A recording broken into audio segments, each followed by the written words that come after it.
Hello प्यारे बच्चों, नमस्कार। स्वागत है आप सभी का। बच्चे, जब से एनआईटी जालंधर, एनआईटी वारंगल की वीडियो आई थी तब से आप लोग परेशान थे। सर एक बार please NIT Trichy, NIT Tiruchirappalli, NIT Tamil Nadu, तीनों एक ही है, ठीक है सर, उसका एक रिव्यू दे दो, है ना। तो काफ़ी इंतजार के बाद आप सभी का वो जो इंतजार है ख़त्म होने वाला है। आज हम लोग डिटेल में जानने वाले हैं कि एनआईटी क्या चीज़ है, ठीक है। एनआईटी त्रिची क्या चीज़ है, यहाँ का कट ऑफ क्या जाता है, फी स्ट्रक्चर क्या है, कैंपस कैसा है, इन्वायरमेंट कैसा है, हॉस्टल है कि नहीं है, उन सभी के बारे में डिटेल में जानेंगे। प्लेसमेंट के चांसेस है कि नहीं है, ये भी हम लोग जानेंगे, ठीक है। तो बच्चे, यहाँ पे हम एनआईटी के गेट पे वर्चुअली रूप से आ चुके हैं और हम लोग यहाँ पे करेंगे कैंपस का टूर और उसी के साथ साथ हम लोग जानेंगे फी स्ट्रक्चर के बारे में, कट ऑफ के बारे में, इन्वायरमेंट के बारे में, प्लेसमेंट के बारे में, ठीक है। चलिए, तो स्वागत है आप सभी का एक बार फिर से एनसीईटी कॉन्सेप्ट पर। और आज बच्चे हम आपको दिखाई दे रहे होंगे राष्ट्रीय प्रौद्योगिकी संस्थान, national institute of technology, NIT Trichy के गेट पे, ठीक है। जैसे ही आगे बढ़ोगे आप देखोगे गेट के अंदर अभी नहीं जाते हैं, गेट के बाहर देखोगे तो बाहर जस्ट सामने आपको हाईवे दिखाई देगा, ठीक है। तो ये आपका गेट का बच्चे यहाँ पे आपको पिलर दिखाई दे रहा होगा, यहाँ पे लिखा है एनआईटी तिरुचिरापल्ली और यहाँ पे देखोगे आप हाईवे आपको दिखाई दे रहा होगा, ठीक है। यानी गेट के जस्ट बाहर हाईवे है, ठीक है। तो इतना आप लोग समझ गए। चलो आगे बढ़ते हैं। यहाँ पे आप देखो कुछ आपको यहाँ पे बिल्डिंग दिखाई दे रहे होंगे, ठीक है, एनआईटी त्रिची का, है ना। तो कुछ बिल्डिंग आपको दिखाई दे रहा होगा, सारे ऊपर से आपके ड्रोन से लिया गया फोटो वगैरह है, ठीक है, एनआईटी त्रिची का, है ना। और यह जो है एडमिनिस्ट्रेटिव हॉल है, यानी कि प्रशासनिक भवन है, ठीक है। और आगे बढ़ोगे तो यहाँ पे आप देखोगे हर एक आईआईटी एनआईटी में यही सब होता है, ठीक है। भाई मुझे तो समझ में नहीं आती कि ये वाला फ्लाइट उड़ेगा कि नहीं उड़ेगा, है ना, ऐसा ही होता है, ठीक है। भाई आप लोग इंजीनियर जाओगे वहाँ पे इंजीनियरिंग कॉलेज में जाकर पढ़ोगे, ठीक है, आप सभी को चीज़ें पता चलेगी। वैसे आईआईटी बीएचयू में भी है इस तरह का, है ना। जब हम यहाँ से अपनी रूम की ओर जाते हैं, ठीक है, ऑफिस से जब रूम जाते हैं तो रास्ते में पड़ता है, इसी तरह का फ्लाइट वगैरह बनाया गया है, ठीक है। अब पता नहीं भगवान जाने उड़ता है कि नहीं उड़ता, वैसे शोभा के लिए बनाया जाता है, ठीक है। तो ये आपके एनआईटी त्रिची में है, ठीक है भाई। चलो नेक्स्ट आगे बढ़ेंगे। तो यह आपका कैंपस का व्यू है। भाई ये तो बीएचयू से भी तगड़ा कैंपस लग रहा है जी पूरा। आप देखो कैंपस का शोभा कब बढ़ता है, जब किनारे किनारे बिल्डिंग कम होकर जब पेड़ पौधे ज्यादा मात्रा में लगते हैं, ठीक है, जब ट्रीज वगैरह, जब वृक्ष वगैरह लगे रहते हैं तो कैंपस काफी अट्रैक्टिव हो जाता है, ठीक है। चलो नेक्स्ट आगे बढ़ेंगे। तो यहाँ पे आपको ओरियन करके दिखाई दे रहा होगा, ये आपका बिल्डिंग है, काफी तगड़ा है भाई, लग रहा है कि हाँ एनआईटी तमिलनाडु है, ठीक है। चलो नेक्स्ट आगे बढ़ते हैं, ठीक है, ये भी आपका एक बिल्डिंग है ना। नेक्स्ट आगे बढ़ेंगे, उस सभी बिल्डिंग के बारे में आगे जानेंगे डिटेल में कौन कौन सा बिल्डिंग है, ठीक है। और आगे बढ़ोगे सारे आपको बिल्डिंग दिखाई दे रहे हैं, है ना। ये सारे आपके डिपार्टमेंट है, इसी में से आपका हॉस्टल वगैरह भी है, ठीक है, सारे गेस्ट हाउस वगैरह भी है, कैंटीन वगैरह भी, सारा चीज आपके यही डिपार्टमेंट, यही क्या बोलते हैं बिल्डिंगों में शामिल है, ठीक है। नेक्स्ट आगे बढ़ोगे, भाई तगड़ा तगड़ा बिल्डिंग लग रहा है भाई, लेकिन लग जाता है, देखने से ही लग जाता है कि हाँ साउथ का बिल्डिंग है, ठीक है। चलो नेक्स्ट आगे बढ़ते हैं। ये सारे बिल्डिंग वगैरह है, मैं आपको फोटो वगैरह इसलिए दिखाता हूँ ताकि आपको इससे थोड़ा मोटिवेशन मिले, ठीक है। अब मोटिवेशन मिलने का क्या ही फायदा जब चिड़िया चुग गई खेत, है ना, कि सर एग्जाम तो हो गए हैं, अब रिजल्ट का हम लोग इंतजार कर रहे हैं, ठीक है। अब देखते हैं कितने मार्क्स आते हैं, क्या ठीक ठाक नंबर आएंगे तो जाएंगे। वैसे तमिलनाडु का कट ऑफ भी बच्चे कम ही जाता है, ठीक है। और आप जब एनटीए का नोटिस देखोगे वहाँ पे लिखा गया है कि एनआईटी तमिलनाडु बीए बीएड, लेकिन यहाँ पे बीए बीएड नहीं होती है, बीएससी बीएड होती है, ठीक है, उन्होंने गलती से कर दिया होगा, ठीक है। चलो नेक्स्ट आगे बढ़ेंगे, ठीक है। तो यहाँ पे बच्चे आपका प्रशासनिक भवन है, इसका मेन गेट आपको दिखाई दे रहा होगा, यह आपका डिपार्टमेंट ऑफ आर्किटेक्चर है, ठीक है। आगे बढ़ोगे तो यहाँ पे देखो आपके डिपार्टमेंट है रसायन विज्ञान विभाग और भौतिक विभाग, ठीक है। यहाँ पे मैथमेटिक्स का भी हम खोज रहे थे लेकिन मिला नहीं मुझे, है ना, मैथमेटिक्स के बच्चे हम खोज रहे थे, ठीक है, मिला नहीं, ठीक है। और यहाँ पे बायोलॉजी वाले बच्चे एलिजिबल हैं, ठीक है, जैसा कि लास्ट ईयर का नोटिफिकेशन है कि एनआईटी त्रिची में बायोलॉजी वाले बच्चे एलिजिबल हैं, ठीक है। इस बात का ध्यान रखिएगा। एक बार मैं फिर से चेक कर लेता हूं, एनआईटी त्रिची में बायोलॉजी वाले बच्चे एलिजिबल हैं या नहीं हैं, ठीक है। तो एनआईटी त्रिची में बच्चे हाँ एलिजिबल हैं, बायोलॉजी वाले बच्चे, ठीक है, एनआईटी त्रिची में एलिजिबल है, ठीक है भाई। चलो नेक्स्ट आगे बढ़ते हैं। और आगे बढ़ेंगे तो यहाँ पे आपको कंप्यूटर लैब वगैरह दिखाई दे रहा होगा, इस तरह से आप भी जाओगे, अपना असाइनमेंट वगैरह जो भी वगैरह प्रोजेक्ट वगैरह होगा आप लोग बनाओगे, ठीक है। चलो नेक्स्ट आगे बढ़ते हैं। नेक्स्ट अगर आगे बढ़ेंगे तो यहाँ पे आपको हॉल, हाँ सपोर्टिव हॉल है, ठीक है। कोई भी आपको दिक्कत वगैरह आती है, कुछ भी प्रॉब्लम आती है फॉर्म वगैरह में या फिर कोई भी दिक्कत आती है तो आप यहाँ से जाकर कॉन्टैक्ट कर, जिसे आप कंट्रोलर ऑफिस बोलते हो, ठीक है, ये आपका कंट्रोलर ऑफिस है। आगे बढ़ोगे यहाँ पे गेस्ट हाउस आपको दिखाई दे रहा होगा। अगर मान लीजिए आपके कोई गार्जियन जाते हैं एनआईटी आपके यहाँ रहने, ठीक है, तो आपको हॉस्टल में नहीं रह पाएंगे, उनके लिए चाहिए होगा गेस्ट हाउस, तो उनके लिए गेस्ट हाउस बनाया गया है, ठीक है। चलो नेक्स्ट आगे बढ़ेंगे तो ये भी आपका गेस्ट हाउस फर्स्ट है और गेस्ट हाउस सेकेंड है, ठीक है।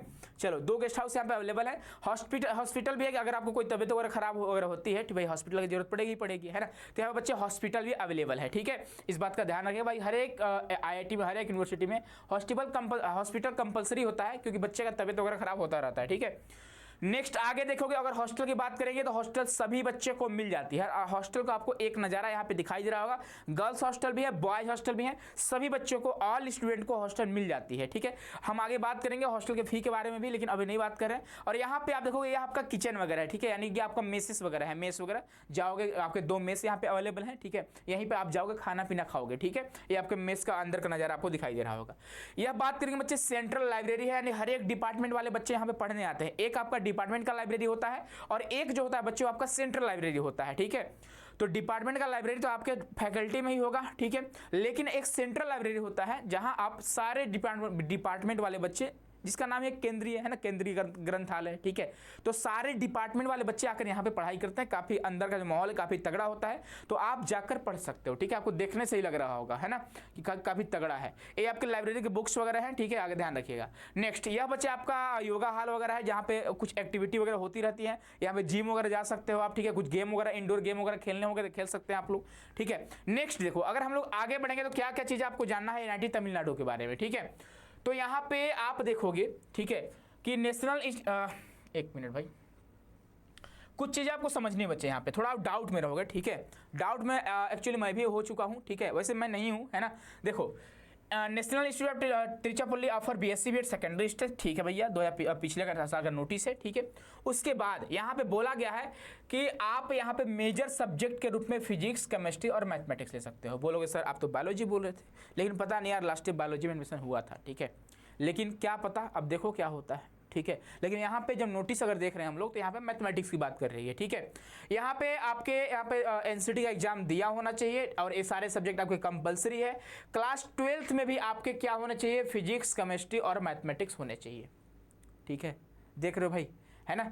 आगे देखोगे, they must have appeared for the test in physics, chemistry और मैथमेटिक्स, यानी कि बच्चे यहाँ पे आप ये मानकर चलो कि बायोलॉजी वाले बच्चे एलिजिबल नहीं है। बोलोगे सर आप शुरू में तो बोले, खुश कर दिए, है ना, इसलिए पूरा वीडियो देख रहे थे। भाई क्या कर सकते, लेकिन एडमिशन तो हुआ है लास्ट ईयर, जैसा हमने बच्चों से बात करा हुआ है, एडमिशन तो बाबू हुआ है। ठीक है, इसीलिए मैं आपको बोल रहा हूँ, लेकिन पता नहीं यहाँ पे क्या चलता रहता है। ठीक है, समझ में नहीं आती है ना। 50% आपके 12th मार्क्स होने चाहिए एटलीस्ट, है ना। उसके अलावा आपके सारे सब्जेक्ट अटेम्प्ट होने चाहिए, इस बात का ध्यान रखना आप लोग। उसी के साथ अगर हम लोग आगे बढ़ते हैं, ठीक है, देखो यहाँ पे बोला गया है if a candidate is absent in the NCT test of any of the 7 subject, अगर कोई 7 सब्जेक्ट में अगर आप absent हो तब आप एलिजिबल नहीं रहोगे। उसी के साथ साथ बोला गया है काउंसलिंग आपका कराया जाएगा। NIT तिरुचि के वेबसाइट पे आपको काउंसलिंग होंगे। फिजिक्स, केमिस्ट्री और मैथमेटिक्स कंपलसरी है। उसी के साथ आपको 500 रुपये देने होंगे रजिस्ट्रेशन का फी। ठीक है, सारा डिटेल में आपको दिया गया है। 50 सीट आपको 50 सीट यहाँ पे अवेलेबल है। ठीक है, 50 सीट आपको देखने को मिलेंगे। सीट का देखो डिस्ट्रीब्यूशन इस तरह से हुआ है कि सीट कौन से मेजर में कितने सीट है ना, कितने सीट है। देखो, अगर OS की बात करेंगे अदर स्टेट और HS मतलब होम स्टेट, अगर फिजिक्स मेजर की बात करेंगे तो अदर स्टेट का 3 सीट जनरल में है और 1 सीट आपका OWS में है, और OBC में 3 सीट, SC में 1 सीट, ST में 0 सीट है, और यानी ST वाले बच्चों को जनरल से लड़ना होगा। ठीक है, और टोटल आपके 8 सीट है। ठीक है, और होम स्टेट की बात करेंगे, यहाँ भी आप टोटल उसी तरह से 8 सीट अवेलेबल हैं। केमिस्ट्री मेजर की बात करेंगे, आप देख लो, यानी यहाँ पे बच्चे बायोलॉजी नहीं है यार, है ना, बायोलॉजी तो नहीं है। अगर इनके नोटिफिकेशन के हिसाब से बात करें तो बायोलॉजी तो नहीं है। ठीक है, इस बात का ध्यान रखना। उसके अलावा आप देखोगे डिटेल में इन्होंने बताया हुआ है कि फिजिक्स, केमिस्ट्री और मैथमेटिक्स हर जगह इन्होंने जिक्र करा हुआ है। और सुनो, अगर हम बात करते हैं कौन कौन से बच्चे एलिजिबल हैं, तो जो बच्चे अपना जो 12th है वह 2023 में, यानी 2023 में, 2024 में और 2025 में करे हुए हैं। ठीक है, वही बच्चे एलिजिबल रहेंगे। ठीक है, यानी सेकेंड रैपर अलाउड हैं। ठीक है, यानी 2023 हो, 24 हो, 25 हो, अगर इसी बीच आप लोगों ने अपना 12th करा हुआ है तब आप एलिजिबल रहोगे। ठीक है, चलो आगे बढ़ते हैं। यहाँ पे आप देखो डेट ऑफ बर्थ भी दे दिया गया है कि आपका डेट ऑफ बर्थ कब होना चाहिए। तो candidate should have been born on after October 1999, यानी कि बच्चे यहाँ पे 1 साल पहले का, यानी कि कुल मिलाकर 1 अक्टूबर 2000 के बाद का आपका डेट ऑफ बर्थ होना चाहिए। ठीक है, और SC ST वाली कैटेगरी बच्चों के लिए, है ना, हाँ, SC ST वाले बच्चे जो हैं अगर उनका जन्म 1995 का है फिर भी आप एडमिशन ले सकते हो। 5 साल का आपके लिए रिलैक्सेशन वगैरह है। ठीक है, तो इस तरह से आपकी डेट ऑफ बर्थ है, आप देख लेना भैया आप एलिजिबल हो कि नहीं हो, आपका 12th कब हुआ है, आप ध्यान से इसको देख लीजिएगा। ठीक है, चलो हम लोग बढ़ते हैं आगे, और आगे कुछ और चीज़ें जो आपको जाननी चाहिए यहाँ पे आप देखोगे इनके बारे में बता दिया गया है NIT तिरुचि के बारे में। ठीक है, कि हम आपको देते हैं क्या बोलते हैं BSc BEd का डिग्री देते हैं इस तरह से। ठीक है, और कुछ खास चीज़ नहीं बताया गया है ना। आपका यहाँ पे वही बताया गया है किस तरह से आपका एलिजिबिलिटी क्राइटेरिया क्या होनी चाहिए, मीडियम ऑफ इंस्ट्रक्शन क्या होना चाहिए, इंग्लिश है, ठीक है। चलो भाई ये तो सारी चीज़ आपको पता ही है, हम लोग पीछे ही बात कर चुके हैं। नेक्स्ट देखो ए आपके लिए फी स्ट्रक्चर की बात करते हैं, ठीक है। अगर बच्चे हम फी स्ट्रक्चर की बात करते हैं, इसके वजह से बहुत सारे बच्चे एडमिशन नहीं लेते हैं, है ना। तो पहले हम बात करते हैं किसका, तो हम बात करते हैं बच्चे किसके लिए, तो आप देखोगे यहाँ पे कहीं दिया नहीं है क्या भाई,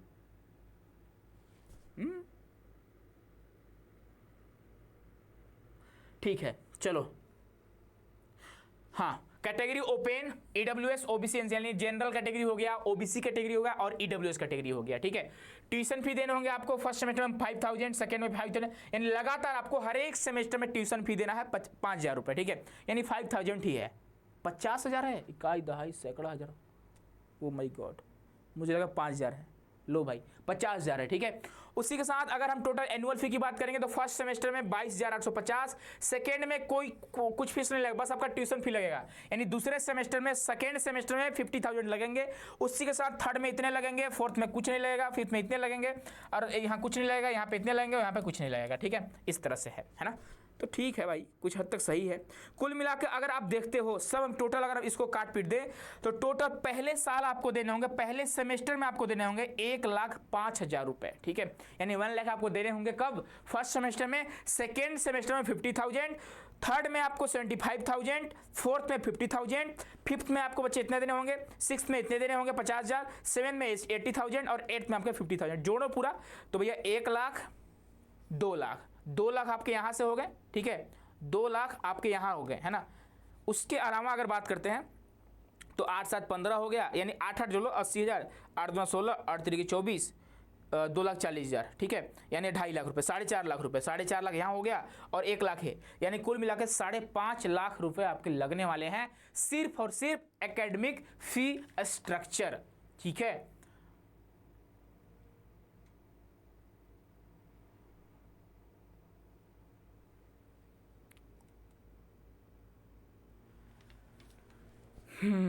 क्या बोला जाए भाई, इसका तो फीस वारंगल से भी ज़्यादा हो गया जी। मैं तो यार शौक हो गया यार, कसम बता रहा हूँ, इतना फीस कहीं लगता है यार। यानी कि 4 साल का खर्चा देख लो, गार्जियन को बता देना 4.5 लाख रुपए आपको देने होंगे सिर्फ फी, खाने का रहने का छोड़ो, अभी बाद में बात करेंगे, ठीक है। 4.5 लाख रुपए हो गए, और किसके लिए है, ओबीसी और ईडब्ल्यू वाले बच्चों के लिए। लेकिन एससी एसटी वाले बच्चों के लिए भैया रिलैक्सेशन है, ठीक है भाई, बल्ले बल्ले है यार। 55,000 और देखो 25,000, 50,000 और 80,000, यानी 1,30,000 रुपए। लो भाई 4 साल का जो फीस, जहां ओबीसी वाले बच्चे, ईडब्ल्यू वाले बच्चे, जनरल वाले बच्चों के लिए 4.5 लाख रुपए है, वहीं पे एससी एसटी वाले बच्चों के लिए 1.3 लाख है, ठीक है। तो एससी एसटी वाले बच्चों को भैया बल्ले बल्ले है, जिसके वजह से देखो जनरल वाले बच्चे एडमिशन नहीं ले पाते यार। जाहिर सी बात है ना यार, बीएससी बीएड करने के लिए कौन इतना फीस दे सकता है ना। कट ऑफ मुझे लगता है इसकी कट ऑफ 200, 220, 230, 250 ही जाने वाली है। लेकिन ऐसा नहीं है, एक से एक बच्चे हैं जिनके गार्जियन काफ़ी स्ट्रांग है पैसे के मामले में, है ना। और साउथ में तो और ज़्यादा अमीर होते हैं भाई, जहाँ तक हमने सुना है, ठीक है। तो ज़्यादा चांसेस है कि कट ऑफ थोड़ी हाई जाएगी, लेकिन 300 से नीचे अगर भी होगा ना एडमिशन हो जाएगा, ठीक है। 300 के अप्रॉक्स मार्क्स हैं तो एडमिशन आपके हो जाएंगे, ठीक है। और चलो आगे बढ़ते हैं, यहाँ पे हम जानेंगे हॉस्टल फीस के बारे में। आप वहाँ पे देख लिए, अगर हम बात करते हैं एससी एसटी वाले बच्चों का तो कितना लगा, एससी बोले या एसटी बोले तो इनका कितना था, भाई इतना इनका कितना था 1.3 लाख, ठीक है। और अगर हम बात करते हैं ओबीसी वाले बच्चे का, ओबीसी हो गया, जनरल हो गया, ईडब्ल्यूएस हो गया, ईडब्ल्यूएस हो गया, जनरल कैटेगरी वाले बच्चे हो गए, है ना। तो इनका जो फीस था 4.5 लाख था। और एक क्या था बच्चे, ये आपका एकेडमिक फीस स्ट्रक्चर। लेकिन हॉस्टल की बात करेंगे तो हॉस्टल में आपको देने होंगे, और प्रत्येक सेमेस्टर में, ओ माय गॉड, 53,000 रुपए देने होंगे।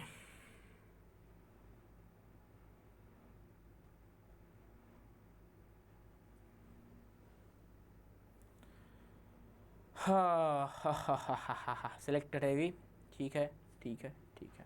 यानी यहाँ पे एससी एसटी वाले बच्चे का कोई रिलैक्सेशन नहीं है, ठीक है। देखो एडमिशन फी आपको देने होंगे 3,000 रुपये, कसन मनी आपको देने होंगे 4,000 रुपये, हॉस्टल इस्टेब्लिश फी आपको 8,850 देने होंगे, हॉस्टल रेंट आपको 14,000 देना होगा, मेस चार्ज आपको 22,000 देने होंगे। यानी कुल मिलाकर आपको 53,000 रुपये देने होंगे हॉस्टल का फीस। तो भैया अगर आप जोड़ोगे 8 सेमेस्टर का, तो 8 4 लाख रुपए हो जाएंगे। 4 लाख यहाँ पे जोड़ लो तो भैया कितना हो गया, 5.5 लाख, यानी कि SC ST वाले बच्चों का 5.5 लाख रुपए लगेंगे 4 साल में। और यहाँ पे अगर हम बात करते हैं किसका, OBC EWS और जनरल वाले बच्चों का, तो उनका लगने वाला है 4 लाख और 4.5 लाख, 8.5 लाख रुपए। भाई इतना मैं तैयार, मैं तो बोलूँ मैं रहता भाई बिजनेस कर लेता, मैं बढ़िया आदमी हूँ ना, मैं बिजनेस कर लिया होता, ठीक है। लेकिन ठीक है, पढ़ाई अपने जगह है, देख लो भाई, मैं डिमोटिवेट नहीं कर रहा हूँ, है ना। अगर आप एफर्ट कर सकते हो तो भैया आप सभी के लिए बेटर है, आप एडमिशन ले सकते हो, ठीक है। चलो यार क्या ही कर सकते हैं, हम तो देख के यार, मेरा घर वाले तो तुम डंडा से कुदा लेंगे, भाई यही करोगे, यही सब करने आते हो हमारे घर वाले डंडा से मार के भगाएंगे, ठीक है। इतना पैसा नहीं है हमारे पास, हम ना पढ़ा पाए, ठीक है। चलो कोई बात नहीं, प्लेसमेंट देख लो, ठीक है। और कुछ गधा लोग बोला सर आप प्लेसमेंट बोल रहे हो, अभी तो ITP में आप क्या बोलते हैं, जो बच्चे इंजीनियरिंग कर रहे हैं उससे आप तुलना कर दे रहे हो। नहीं तुलना कर रहा हूँ यार, मैं प्लेसमेंट का रेशियो बता रहा हूँ आपको, ठीक है। कि अगर हम UG कोर्सेज की बात करें तो लास्ट ईयर जो आपके प्लेसमेंट आपको दिखाई दे रहे होंगे, इसी तरह से अगर प्लेसमेंट होता है BSc BEd में भी, तो इसी तरह से प्लेसमेंट का रेशियो रहेगा। मैं एक कहना चाहता हूँ, ये नहीं कहना कि BSc BEd का प्लेसमेंट हुआ है, मैं आपको भाई BSc BEd का अभी तक कोर्स कंप्लीट ही नहीं हुआ है। फर्स्ट सेशन आपका 2023 में स्टार्ट हुआ है, 27 में जाकर क्लियर होगा 27 में। अब 27 में प्लेसमेंट होता है कि नहीं, बात की बात है। लेकिन अगर हम बात करते हैं अदर ब्रांच वालों का, उनका बच्चे यहाँ पे प्लेसमेंट हुआ है। आप 2023-24 में देखो, अगर हम बात करते हैं सिविल का तो 76% प्लेसमेंट हुआ है। CSC का कंप्यूटर साइंस का देखोगे आप 96% हुआ है। आप देखो सारे ब्रांच वगैरह, मैकेनिकल की बात करेंगे बच्चे, आपका 90% प्लेसमेंट हुआ है, ठीक है। तो प्लेसमेंट का रेशियो ठीक है, मैं ये नहीं बोल रहा हूँ कि भाई BSc BEd वालों का प्लेसमेंट हुआ है, ठीक है। लेकिन चांसेस तो बनता है भैया, इतने ज़्यादा फीस ले रहे हैं तो भाई प्लेसमेंट भी दिलवाएंगे ही दिलवाएंगे, नहीं तो कोई मतलब नहीं रह जाएगा इतने ज़्यादा फीस रहने का, ठीक है। इतने हाई फीस वगैरह ली जा रही है तो भाई प्लेसमेंट जाहिर सी बात है प्लेसमेंट होना चाहिए, ठीक है। और होगी कि नहीं ये तो बात की बात है। लेकिन ये जो आपके सारे प्लेसमेंट हैं वो बच्चे लास्ट ईयर के रहे हैं, 2010 से लेकर आप देख सकते हो 2023 तक के प्लेसमेंट का रेशियो रहा है, ठीक है। तो आई होप कि NIT त्रिची के बारे में, NIT तमिलनाडु के बारे में, NIT तिरुचिरापल्ली के बारे में आप सभी को डिटेल में पता चल चुका होगा कि यहाँ का अकेडमिक फी स्ट्रक्चर भाई अफोर्ड कर पाओगे तो देख लेना, 8.5 लाख रुपए लगेंगे, ठीक है, 4 साल में जनरल कैटेगरी का, और 4.5 लाख रुपए, 5.5 लाख रुपए लगने वाले हैं किसके लिए, SC ST वाले बच्चों के लिए, ठीक है। तो आई होप कि चीजें आपको समझ में आ चुकी है, कट ऑफ के बारे में भी आपको पता चल चुका है। फिर मिलते हैं नेक्स्ट वीडियो में, खुश रहिए, मस्त रहिए, स्वस्थ रहिए, बहुत बहुत धन्यवाद आप सभी का।